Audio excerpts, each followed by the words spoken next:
Hello, and welcome to another episode of Chatting with Miss C. I am your host, Miss C, right? Looking forward to really chatting with you guys. Definitely got some new emails in on some topics today that we're going to go over that I'm excited to just kind of give my feedback on. Please make sure that you are liking and subscribing the page. I didn't have the comments on a few of the videos, but that's been fixed. So please feel free to comment if you have questions, if you have suggestions or something that you like advice on or something you like for me to tackle. Please feel free to email the becauselifestyle@gmail.com and I will get to the responding to you as quick as possible. Or of course you can leave comments below and I will respond to comments as well. So today I'm really excited. I got up this morning and worked out and got my little smoothie here going, kale and spinach, some bananas. I've got some apples and some mangoes in it. Tastes pretty good. So I'm up, I'm active, and I am ready to chat. I love dialogue, so please feel free to chime in at any time for us to keep the conversation going. So with that being said, we're going to just jump right in. Today's email comes from, actually I didn't see a name on here, so I'm guessing anonymous again, which is fine with me. It's a little different than last time's topic. This time we're going to be talking about the professional work environment and setting, which is totally fine, which is totally awesome, a great area to discuss and talk about. I have a background in HR, so kind of exciting to kind of address some of these questions just from a HR perspective, but then also just from an employee perspective, right? We're all, or most of us are employees, and some are the actual CEO and the actual runner of the company, right? The owner. So different roles. However, I am going to address the questions here just from my perspective as being an employee in the workplace and working since I was 15 years old. I've had several jobs in several different industries, which I think is kind of exciting. Makes you a well-rounded employee, actually. To me, some companies will look at that as a flight risk or someone who, kind of doesn't stay in the same place. However, I think it's important to move around. I think it's important to know when it's time to move around. I think it's important to know why you want to move around, right? And then jumping out there and doing it. I don't think we live in the era anymore where people are actually, staying on a job for 25 years and retiring from that same position as some of our parents or grandparents did in their time, which was great and awesome, right? They needed that. That's how they provided for the family. However, millennials and our generation, we're a little different. And science and studies are actually showing people changing jobs and knowing when to change and not staying in positions for a certain amount of time is actually more beneficial to us. So I think it's really important to talk about career and professional environments. So that's what we're going to chat about today. So the first question I have is, when it comes to work and the professional setting, how do you deal with not putting too much pressure on yourself daily? And then part two of that is, how do you mentally bring yourself back from spiraling when you make a mistake in a new job or position at work, especially when you feel you are being watched by everyone, progress and performance wise? These are actually pretty good questions. And I think a lot of people go through, especially if it's your first job or you're kind of a little bit younger and you're starting out in your career, you definitely probably go through these things. For part one, when it comes to work and professional setting, how do you deal with not putting too much pressure on yourself daily? I think it's important to understand that your job is a job, right? Everybody wants to be great. You want to be perfect almost at your job. You want them to notice you. You want to get the accolades. You want to be acknowledged, rewarded for good work. I think that's just a common thing that people really do want as humans, right? I think, however, the focus should not be on that in your position or in your role. I think you should really be more focused on the actual work that you're doing. And I say that to say, sometimes we get really caught up in trying to be loyal to the company, loyal to the boss, And that kind of can hold us back. We really should be loyal to the work. And you really should be doing work that satisfies you, that you find fulfilling, that you feel like you're really making a difference. When you find those kind of positions, you're able to give a little bit more perspective, and you're able to really focus more on the position. And you're not putting so much pressure on yourself because you're doing something that feels good, right? And so you're going with it and it feels good. People will notice that on its own. So that's how I would say not to put so much pressure, is to make sure that you're really, paying attention to the work you're doing. Is it making a difference? How? Is there a way for you to do something more without it being so much focus on who's watching or what they're thinking? And making sure that you're loyal to the work. If you're loyal to the work that you do, then you can do the work anywhere. So it shouldn't matter about the company or who you work for directly, because the work you do can be used in other places. And of course, if you're not being appreciated in a role or in a position, it may be time to find somewhere else where you can do that same work that fulfills you, that gives you purpose elsewhere. And of course, if you can't find anywhere that will hire you to do that, well, we all know now, everybody is starting their own business, okay? So don't let that be a hindrance of you doing the work. If you can't find somebody, you can start your own. And then you're doing the work and you're running it the way you want. And the pressure is now really on you, but it's on you because it's yours. And that's a different kind of pressure. Um, the other part of the question was, how do you mentally bring yourself back from spiraling when you make a mistake in a new job or at a position at work, or in a new position at work? Breathe. Breathe. I would say breathe first. First and foremost.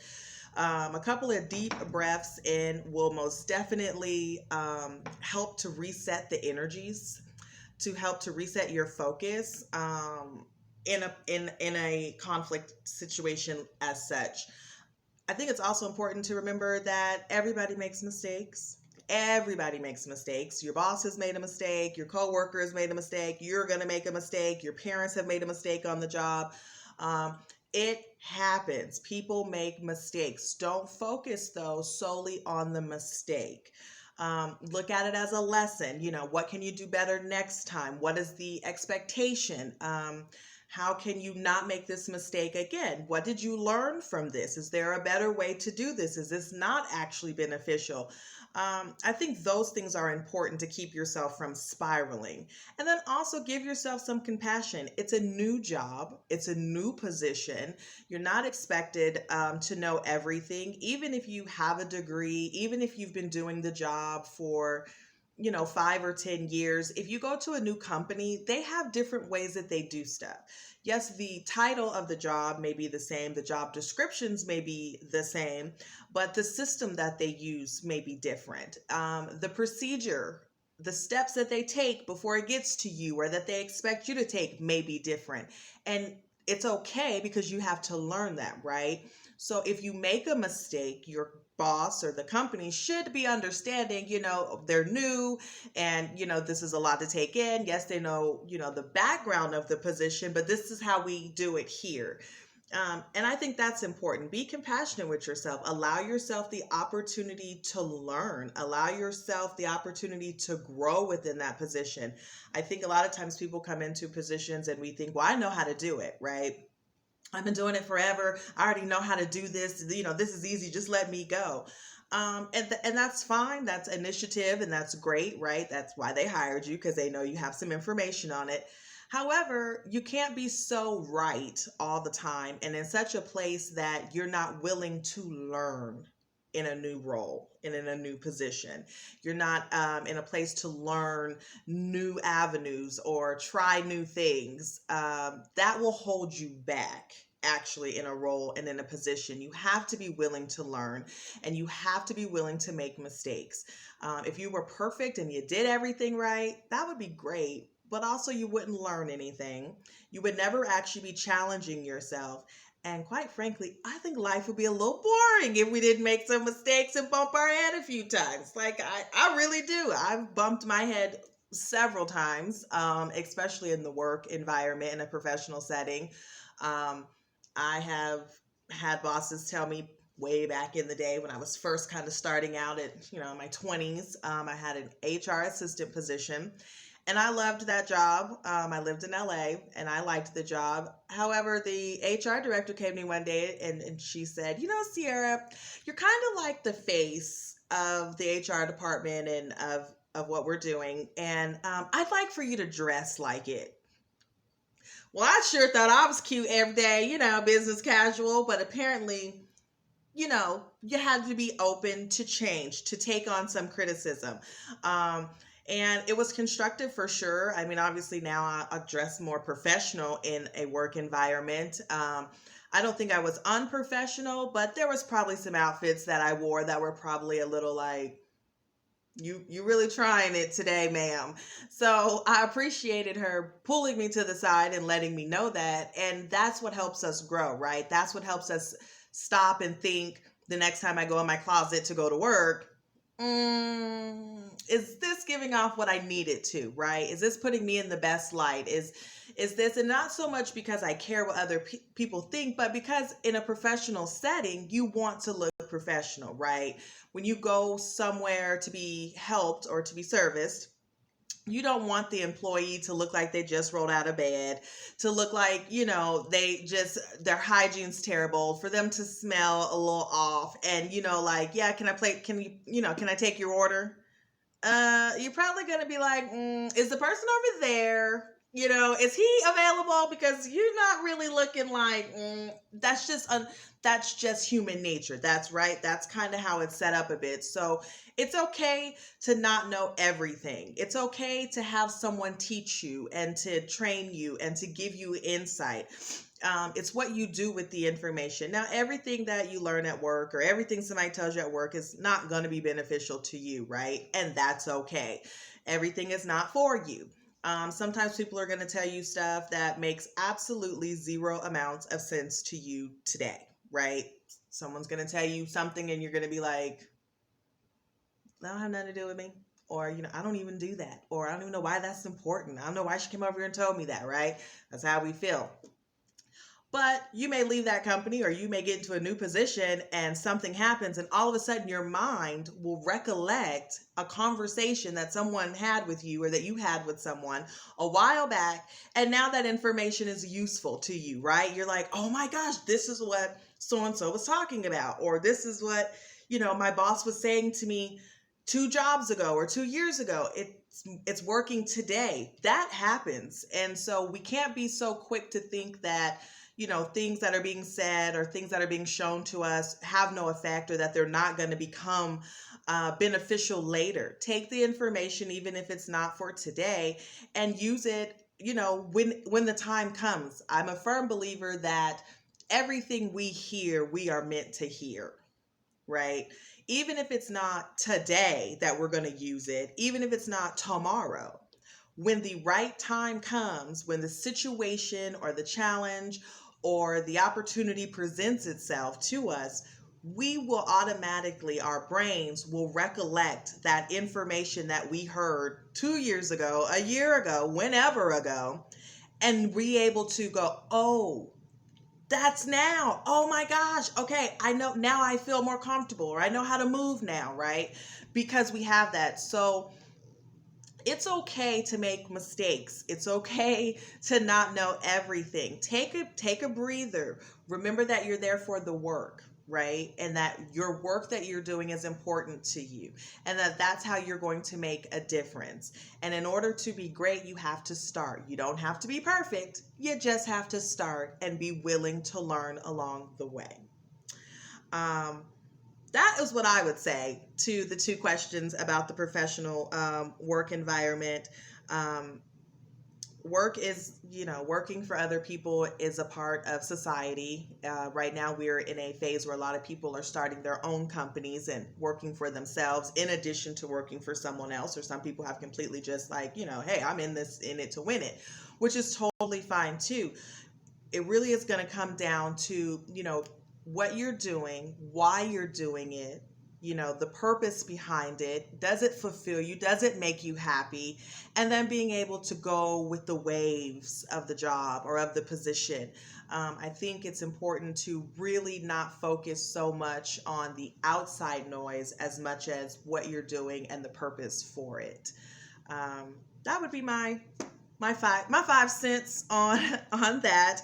I definitely appreciate you writing in, whoever you are that sent that in, and I definitely love sharing my feedback and my opinion on it, my sharing some advice and experiences. Would definitely love to hear back from you or anybody else who has tips or tools that you use in the professional setting to handle some of these situations. Definitely would love to hear that as well. And of course, I'm going to leave you with a nice little quote. I'm not actually sure who said this, so I'm going to go with anonymous because I could not find who actually said it.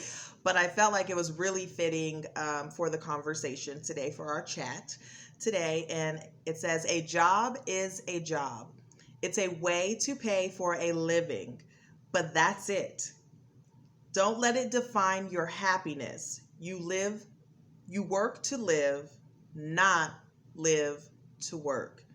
Work on what makes you happy." I think that's pretty good. I think that's really good advice and a good quote to end it on. Your job is not your end all be all. Okay, especially if you're working for someone else. So breathe, take it easy, show yourself some compassion, some understanding, and go into there knowing that you're there for the right purpose, regardless of who's watching and who's not, who's clapping and who's not. At the end of the day, the right people are paying attention. Someone is always watching.